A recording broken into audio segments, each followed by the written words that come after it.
Chamber of Commerce interview.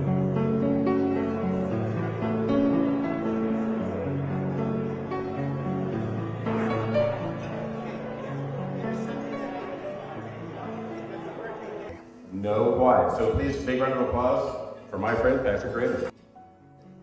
What would you like me to talk about? And he said, well, talk about anything you would like. And I said, great. I'll talk about my favorite subject, me.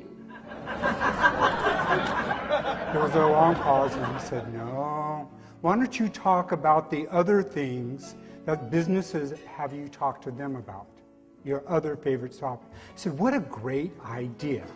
So tonight I'm going to talk to you about knowing why. Why people buy what they buy. And why people choose the leaders that they choose. For you see, if you know the why, you're going to broaden your horizon and your pathway to individual and business success. To take the price tag off of it. And when I saw that price tag, I said, no, no way, no how. You could have bought 6 duvets for the price of that. And that's when she said those magical words about the topic that I'm going to talk to you tonight about. She said, but hon, it was a great buy. I could not afford to buy this. I see some of you have heard this before.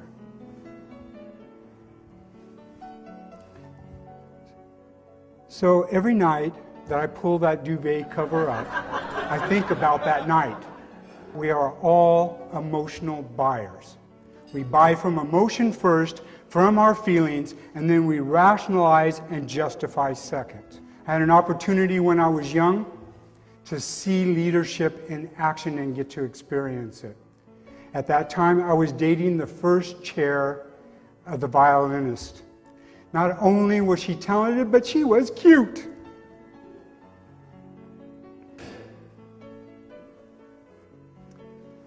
And we were there at night, and this 60-plus college orchestra was getting ready to put on their annual concert.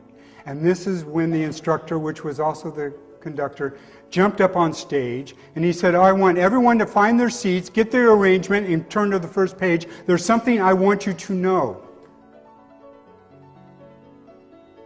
He took out his wand, he tapped it 3 times, and without missing a beat, they started in sync.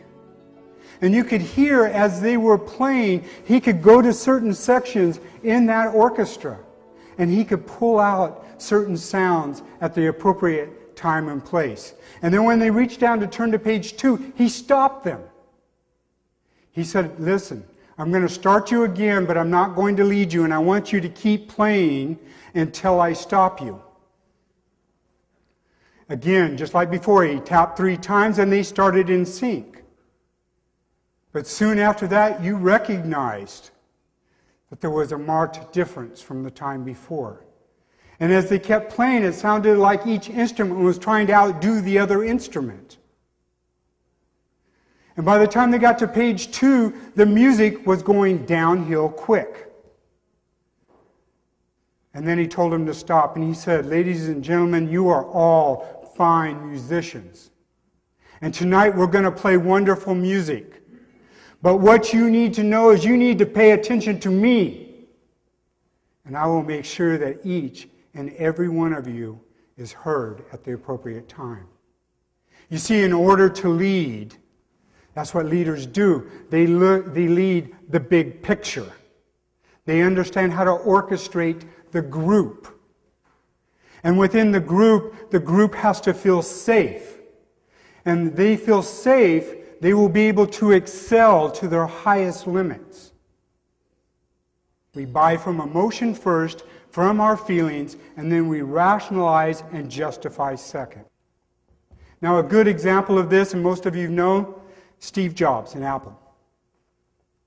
He never sold a computer. He never sold a feature. But what he did sell was his why.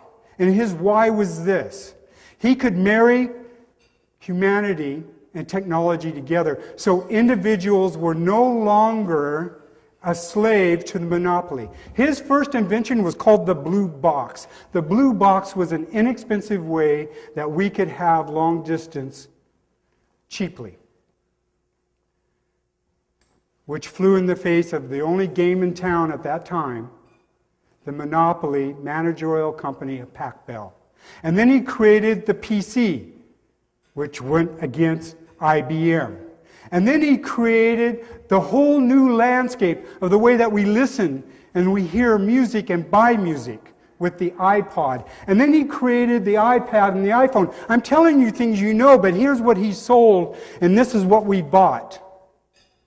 We bought this idea that his company was an innovator in technology that would benefit individuals. What better why? And why? Because we bought into it. That's what we do. We buy the whys. Tonight, we are celebrating that honored tradition of passing the torch. One man is stepping down from the president. One man is stepping up to be president. The question I'm posing tonight is, do you know why? And if you know why, do you know how to communicate it? Do you know how to articulate it? And better yet, do you know how to put it in a way that we will buy into it? For what I think most companies don't get and what most companies don't see is that we are feeling people, we want to connect, and we buy into the whys long before we buy into the features and how we do things. And given consumers, if you have a chance to go from one to the other, you will always pay a little higher price to do it. And here's how I know this. You tell an Apple user that they're using an inferior product, and you're going to get a fight on your hands. It was my honor and my privilege to be here tonight. I'm going to tell you my why. My why is this. It's simple. It was such a great price, I could not afford to buy it. Thank you very much. Thank